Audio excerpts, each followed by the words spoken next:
Pessoal, saudações tricolores. Longe, né? Já parece até que tem umas férias. Tem a intertemporada e teve a interférias. Minhas. Porque, aliás, não sou isso a minha. Todos os canais que fazem 3, 4, 2 vídeos por dia estavam fazendo um a cada 2 dias. E para falar nada. Como eu não ganho nada com isso, não é a minha profissão. Eu faço só por prazer. E também para externar as alegrias ou tristezas, eu resolvi dar um tempo, porque não tinha notícia nenhuma do Fluminense para dar. Só aquelas conjecturas que o nego faz na imprensa. Está tendo uma eliminatória de Copa do Mundo, que é a coisa mais furada que existe. Então eu resolvi ficar calado. Não tem problema nenhum para falar. E falar a mesma coisa que todo mundo fala, não vejo a menor graça disso. Mas hoje eu escolhi 2 assuntos. Um se desmembra um pouco mais para falar, que é a seleção brasileira, e outro é a SAF. Esse é um assunto muito bom para o Fluminense. Vou começar pela seleção brasileira. Eu não vejo um jogo da seleção brasileira completo desde 2 Copas atrás. Então, há 2 Copas atrás foi a que eu vi.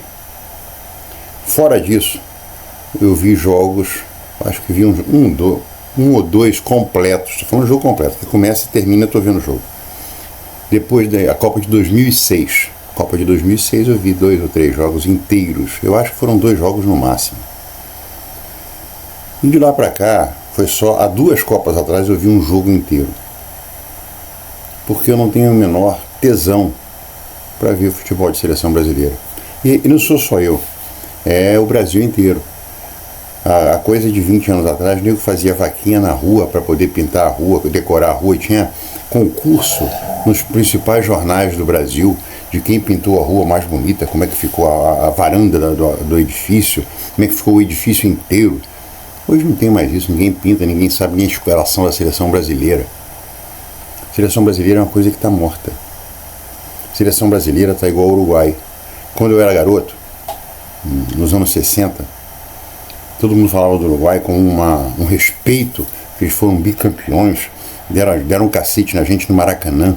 Na Copa de 70, que foi a primeira Copa transmitida ao vivo pro Brasil, quando o Uruguai fez 1-0 no Brasil, vi aquele negócio de, vai reviver vai ser um maracanazo, só que vai ser lá em Guadalajara, e aí o Brasil virou.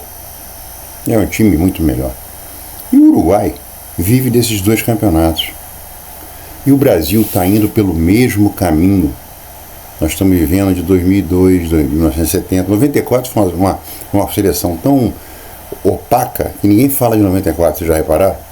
Ninguém fala de 58, 62, 58, Pelé com 16 anos, com 16, 17 anos, 62, Amarildo do Possesso, 70, a melhor seleção do mundo que já existiu até hoje.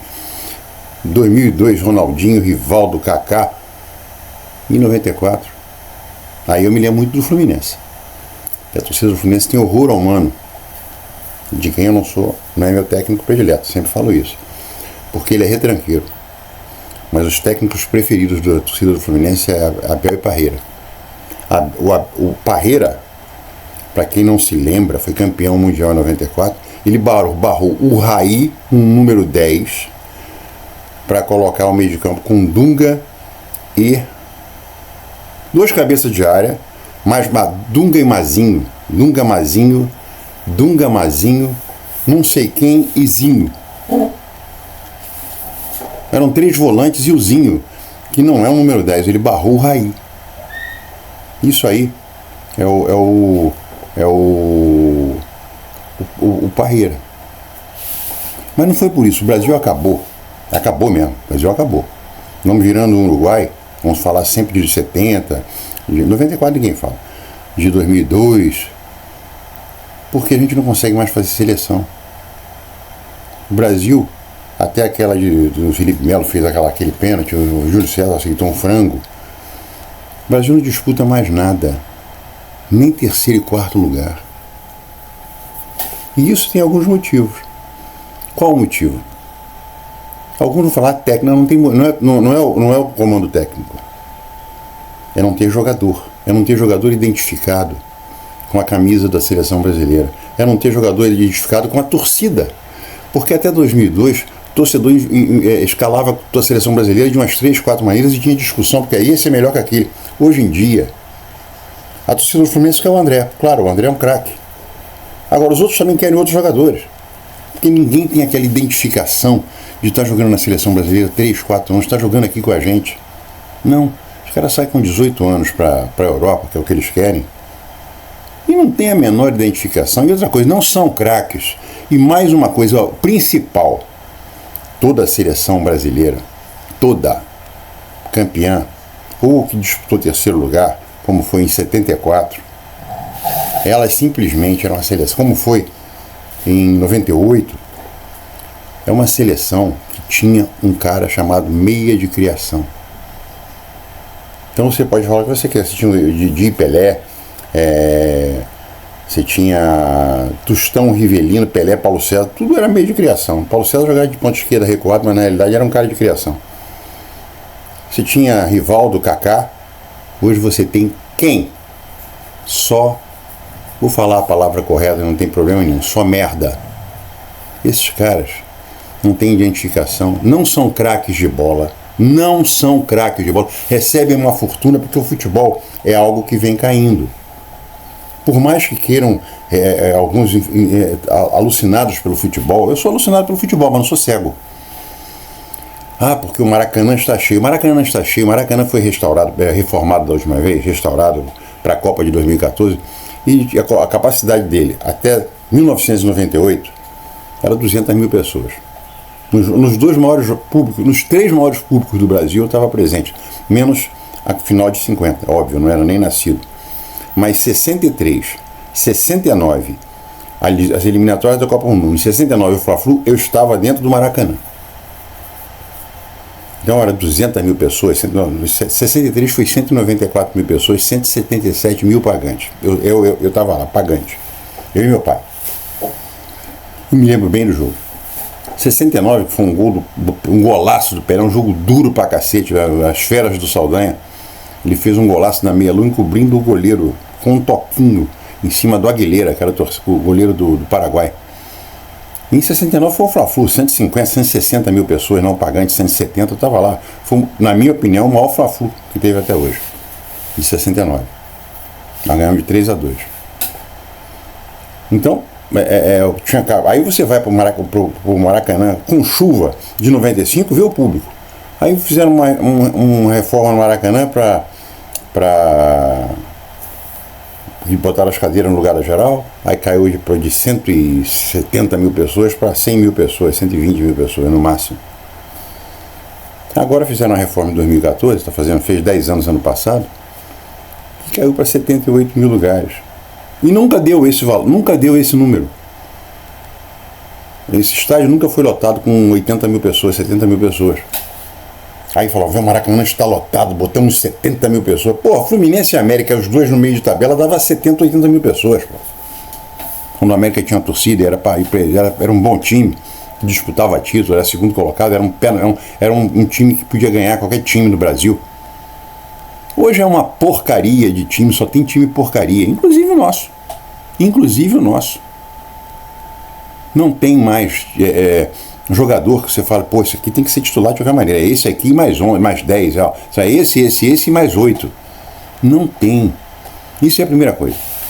Segunda coisa, vou falar uma coisa aqui que vai contra 99% das pessoas. Pode ser que a gente tenha que conviver assim. Mas o Brasil é o único país que teve que mudar calendário e modo de detonar times no mundo. Porque o Brasil que sempre gosta de copiar, né? Aí vamos fazer um campeonato de turno e retorno. Isso aí eu acho perfeito. E acaba com os estaduais. Os estaduais têm que acabar. Do jeito que eles são hoje, tem que acabar mesmo. Só que os estaduais, o Carioca era o maior estadual que tinha no Brasil. Era mais... O estadual do Brasil, do Rio de Janeiro, era mais importante que o Campeonato Brasileiro. Era o lugar que dava mais público. Dá licença. É o lugar que dava mais público. São jogos inesquecíveis. São Paulo com um derby deles lá, também é a mesma coisa.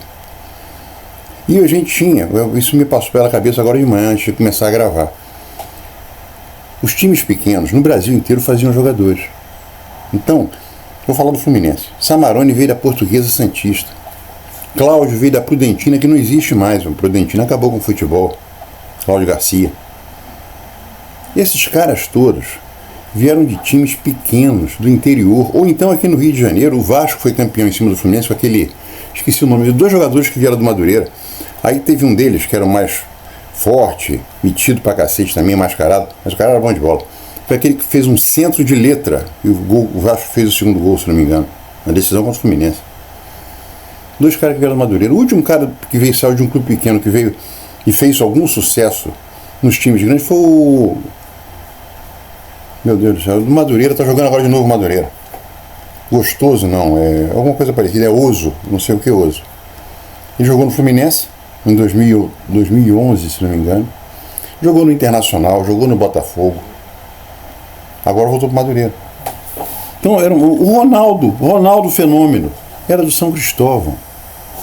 E no passado você tem Zizinho, você tem Jair da Rosa Pinto, você tem um monte de jogadores que jogaram. Castilho, Barbosa. Esses caras todos vieram de time pequenos, eles não foram feitos nos clubes grandes. Didi, que veio do Rio Branco de Campos. Então esses camaradas, o Brasil, quando mudou toda a maneira de pensar, tabelas, matou os times pequenos, porque o cara faz... Antigamente, esses times pequenos revelavam jogadores para times grandes. Hoje, os times pequenos pegam a sobra dos times grandes para montar um time. A maior prova disso é que você vê o campeonato sub-20, sub-19, no Rio de Janeiro virou um time de 4, eventualmente entra o Nova Iguaçu, eventualmente, mas é sempre entre os 4. Primeiro colocado o Fluminense, segundo Botafogo, terceiro vai aí na outra categoria. Primeiro disputando a final, Fluminense e Vasco, Botafogo e Flamengo. Então eu acho que o Brasil buscava muito jogador fora dos grandes clubes. Porque é Xerém. Como é que Xerém faz? Faz uma copinha e vem buscar um cara de Rondônia, do Acre. Porque só aqui no Rio não faz. Aí você vai ver o Alan, que voltou agora de novo para a China. O Alan veio do interior de São Paulo. O Isaac é do interior de São Paulo. O Kennedy, John Kennedy, é de Minas. São caras que são buscados, porque aqui no Rio você já não consegue mais fazer aquele jogador como o número que fazia. São Paulo é a mesma coisa, Minas é a mesma coisa. Então eu acho que é isso. Não tem técnico. Você pega um bom time, dá na mão de um bom técnico brasileiro, que ele faz rodar tranquilamente. Agora, quando você tem um time que você não consegue, nem o técnico consegue escalar, e pior, o técnico é obrigado, não sei por que faz isso, de ir buscar jogador lá fora. Monta um time com jogadores aqui do Brasil, joga a mesma merda que esses times que traz um monte de porcaria de lá. Porcaria, um monte de porcaria. Esse Vini Júnior é um bom jogador. Craque está longe de ser. Querem fazer que ele seja um cracaço. Ele faz jogadas de craque, mas craque é o Messi. Craque é aquele uruguai que jogou no Grêmio, o nome agora me fugiu. Craque era o Kaká. Craque era o Rivaldo. Sabe, esses caras são craque. Craque era o Cavani, que já acabou. Craque era o Cavani. Craque era o Riquelme, argentino. Isso era craque. Agora, esses times do Brasil, Paquetá, João não sei o que, Zezinho, Guinho, Luizinho, Francisco, parece o gibi do Mickey e do Pato Donald, parece os sobrinhos, tudo inho. Rafinha, Josézinho, o Rafinha é bom de bola. Então, você não tem escalação, os caras saem daqui com 18 anos, não tem a menor ligação com o Brasil, o torcedor brasileiro nem sabe quem é. O torcedor brasileiro conhece mais os caras estrangeiros do que os jogadores brasileiros que jogam lá fora. Só quem sabe desses jogadores brasileiros que jogam lá fora são os torcedores dos times onde ele jogava antes de ser vendido. Quer um exemplo? O André. A gente vê que o André sobra nesses caras todos, tem um número na Premier League fantástico, mas sai do Rio de Janeiro, vai para Belo Horizonte, vai para São Paulo, vai para Goiás, vai para Porto Alegre, no Rio Grande do Sul. O André é mais um. E outra coisa, não adianta você montar time sem um cara que no Brasil só tem um atualmente. No Brasil atualmente só tem um. E ele não joga mais tudo isso porque o físico já não aguenta e o coração talvez a gente nem sabe se vai aguentar. Chama-se Paulo Henrique Ganso. O Ganso não se ia convocar lá, não agora, que ele nem pode. Mas desde o ano passado, o Ganso é para jogar nesse time. Arranja um time bom, não é time cheio de craque não, um time bom. Bota o Ganso para jogar, o Ganso vai botar nego toda hora na cara do gol, pô. E não convoca por quê? Sei lá, não sei por que não convoca. O último craque que nós chamamos, craque, embora a cabeça dele seja feita de estrume, é o Neymar. O resto é tudo bom jogador. O Hendrick é bom jogador. O Vini Júnior é bom. Reclama que o Vini Júnior não ganhou a bola de ouro. Não tem condição de ganhar a bola de ouro. Você se lembra do Rivaldo, do Ronaldinho Gaúcho, do Romário, do Bebeto, quando eles jogavam aqui no Brasil, jogando fora, vinham para o Brasil. O Bebeto daquele time espanhol, do Tereza, que joga no Tereza Herrera. Não, a minha cabeça tá uma merda. Romário, que vinha do Barcelona. Rivaldo. Você montava um time, esses caras davam medo uns outros caras. Agora a gente vê, você tinha Cafu de um lado, Roberto Carlos do outro. Quem que você tem hoje? Você não tem ninguém. Então é isso, eu falei 16 minutos para a seleção brasileira. Ainda tem mais para falar. Mas não é o técnico. O técnico não tem a culhão para escalar só jogador do Brasil. Porque se escalar jogador pode treinar, fazer uma programação de treino. Eu quero falar mais uma coisa. Eliminatória da Copa do Mundo é outra babaquice. Você vê que na Europa, os times que vão para coisa, fazem grupos de 4, 5, aí saem 2 de cada grupo que estão classificados. Aí depois ainda tem uma repescagem para poder preencher as vagas da Europa. Por que aqui não fazem 2 chaves de 5? Aí como é que você faz? Em vez de ter uma data FIFA para parar o campeonato, parar tudo, desestabilizar tudo, por que você não pega esta merda e pega um mês de data FIFA? Sabe por que um mês de data FIFA? Porque 2 grupos com 5, isso aí tem que ser pela Conmebol. Conmebol é outra coisa mafiosa, pô. Pega 2 grupos com 5, olha, como lá na Europa, todo mundo joga da Europa, então qual jogo a gente vai parar no meio do ano? Faz um calendário que vai parar um mês. Aí um ano, porque a data FIFA começa 2 anos, né? Então a gente vai jogar a Copa do Mundo ano que vem. Então a data FIFA começa para a América do Sul em 2 anos antes. Então começou em 2024, 2025. Aí você sai os classificados, vai para a repescagem, está todo mundo classificado. Por que não chega em 2024, no meio do ano, quando tem as férias na Europa? É um mês de Copa de eliminatória. São 2 chaves de 5. Você faz direto 4 jogos. Acabou. Um turno acabou. Aí daqui a um ano você faz de novo outro turno. Acabou. São só 8 datas. E nesse meio tempo, você pode fazer, o Brasil, por exemplo, pode fazer datas para se reunir. Uma vez, faz aqui no Brasil mesmo, esquece jogador da Europa. Só se o cara for um extra clássico, hoje está difícil de ter. O cara já vem aqui treinar, faz um treino por semana. Porque você reunir um time na terça-feira ou no domingo à noite para jogar na quarta-feira e depois você joga de novo na segunda-feira, onde que esse time vai apresentar alguma coisa? Nunca, em lugar nenhum. Então faz a Copa a América do Sul, que são 10 países, 10 só. Chile, Uruguai, Argentina, Brasil, Paraguai, Bolívia, Peru, Equador, Colômbia e Venezuela. 10. Não sei por que as Guianas não entram. Deviam entrar. O Suriname, o Guiana inglês e o Guiana francesa. Deviam entrar. Aí seriam 13. Mas você faz 2 chaves de 5, está resolvido. Os 2 primeiros de cada chave já estão classificados. E os 2 terceiros vão disputar a repescagem. Ver quem vai para a repescagem. Acabou. Uma palhaçada essa merda, pô. Vamos falar agora da SAF. Já falei 18 minutos, né? Que merda. Não, vou falar só disso, acabou. SAF vai entrar de noite, vou colocar outro vídeo da SAF só de noite, porque senão fica longo demais. Vou falar mais 18 minutos de SAF, ninguém vai ver. Falou mais de Copa do Brasil, exatamente isso. O meu problema não é técnico, o problema não é uma prova disso é o seguinte, isso é importante, eu quero falar. Todo mundo fala do Vojvoda. O Vojvoda. Eu, por um acaso, eu gosto de ver o time do Fortaleza jogar, até hoje eu gostei de ver. Mas eu fui ver quem é o Vojvoda. Vojvoda foi um técnico que começou no New Old Boys, se eu não estou errado. Aí ele passou a ser técnico do time reserva, do time sub-20 do depois saiu dali para o Ginásio Esgrima, esses times da Argentina que não são top. Aí veio para Fortaleza.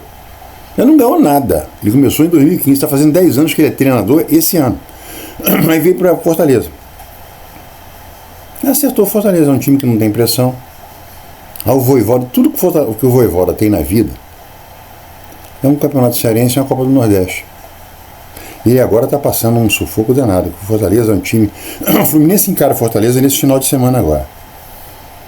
O Fortaleza é o time mais velho, é o Fluminense do ano passado. A média de idade é 30 e cacetada. 30 e cacetada. É a média do Fortaleza. Um time de idade avançada. O Fluminense tem a obrigação de ganhar dos caras lá. Então o Vojvoda, aí falam ao Quinteiros do Grêmio. Tem que ser o Quinteiros, porque o Quinteiros foi campeão com o Vélez. Que mais que ele ganhou? Nada na vida. Mas porque o Quinteiros estrangeiro tem que vir o Quinteiros. Quinteiros estava pela hora da morte no Grêmio. Não sei se ele vai se acertar agora e vai fazer o Grêmio jogar, porque o Grêmio gastou dinheiro. E graças a Deus o tal do Cuejá foi para lá, não veio para cá, porque não está jogando também. É mais um Douglas da vida, Douglas Silva. Mais um Renato Augusto, mais um Gustavo. Gustavo não, o Pires. Não é Gustavo não, mas veio Gustavo na cabeça. Quer dizer, um time contratou um monte de cara bichado. Então o Quinteiros não fez nada ainda. O time do Santos é aquele outro cara que era português, que era técnico do Bragantino. Tá com o Neymar lá, o Neymar é um problema, porque o Neymar é cheio de privilégios, né? Então se você tem um técnico estrangeiro, não te garante absolutamente nada. Tá aí o Felipe Luiz, é do Flamengo, tá ganhando tudo por enquanto. Embora para mim o Flamengo não apresente nada de novo. É um time que já se conhece há muito tempo, é um time que paga muito bem, é um time que, para nível Brasil, tem um bom nível, não ganha nada lá fora. Pode escrever, tem um bobão, aquele Boto, que é um português que veio do Palmeiras. O Flamengo joga abaixo só de 2 times na Europa, o resto ele encara qualquer um, ganha qualquer um. Não é assim não. Pode ganhar aqui no Maracanã, num dia de verão, de 40 graus. Aí pega um time da Europa que veio pra cá, time, cara morrendo de calor, você vai ganhar. Aí você vai jogar lá no frio, você toma um cacete espetacular. Então, vai começar o campeonato agora e eu acho que poderia começar a pensar na seleção brasileira feita com gente daqui. E com camisa 10. Enquanto o Ganso jogar, é o 10, é o Ganso. Porque não tem outro no Brasil. Tem o Alan Patrick, que também já é velho. Repara só, quem você buscar já são caras velhos. O Paquetá, eu acho que não passa desse mês, que ele vai ser terminantemente proibido de jogar pro resto da vida em qualquer parte do mundo. Por isso que o nosso amigo Luiz Henrique foi para a Rússia. Porque na Europa ele seria preso também e seria interditado. É isso. Vou agora ficar por aqui, já são 23 minutos de vídeo. E à noite vai sair um vídeo da SAF, que é o assunto é o único assunto do Fluminense. Ninguém fala do time do Fluminense, que voltou a treinar ontem o Renato Augusto. Ninguém fala disso. Então só fala da SAF, para mostrar o engodo e o golpe que o nosso amigo Pavão quer fazer.